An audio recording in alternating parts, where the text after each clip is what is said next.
po ni Baby. Oo, pero paano niyo binabayaran pag inuutusan? Pag inuutusan mo, paano?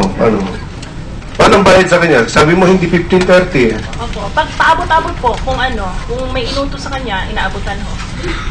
Paabot-abot. I see. Okay.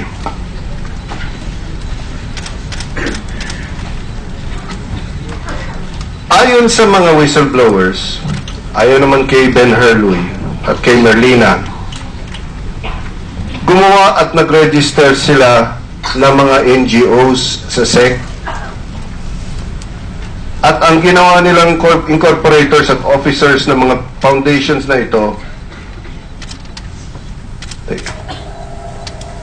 teka muna, sige, ganito muna ha, para at least kailangan mapakinggan mo yung tanong, pero kung gusto niyo makipag-usap, magsabi muna kayo para bigyan ko kayong oras. Pero importante po, Mr. Polis, mapakinggan mo yung tanong. Okay? Ayon kay Ben Herloy, okay, inutusan mo raw sila ni Merlina, na gumawa at mag-register ng mga foundation sa SEC. At ang ginawa niyo incorporators ng mga NGOs na ito ay mga kasambahay, empleyado, kamag-anak. Itong mga, may nakalagay dito, mga 21 foundations. Totoo ba ito, Miss Napoles?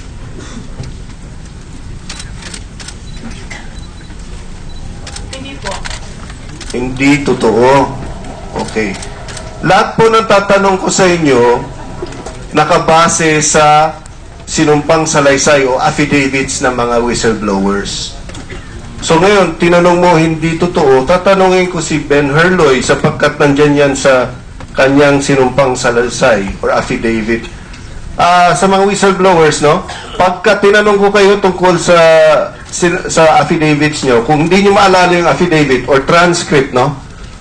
Nandyan si Attorney Rene Consiu ng Blue Ribbon. Nasaan siya? Ayan. Mag-aabot siya ng pertinent, bigyan mo naman nung, para makadaan siya.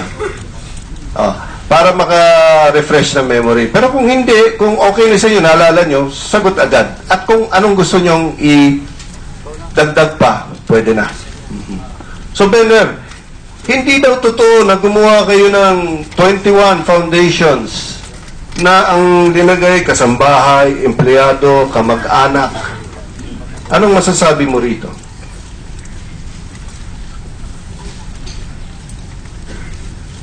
Sir, nagsisinungaling po siya. Totoo po yun. Sino pang pwede magbigay ng katibayan yan sa mga kasama mo?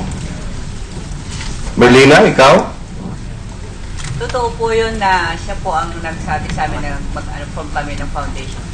At yung mga foundations, empleyado, kasambahay, kamag-anak.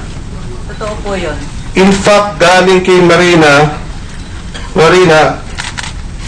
ang sinasabi ni Marina naman, ang pangalan ng mga incorporators ng NGO ay galing ka sa mga kung sino-sinong nakalista lang sa telephone directory.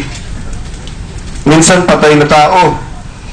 O minsan, mga taong hindi alam na ginamit ang pangalan nila, tulad yung si Nemesio Pablo, yung welder na nandun sa Australia.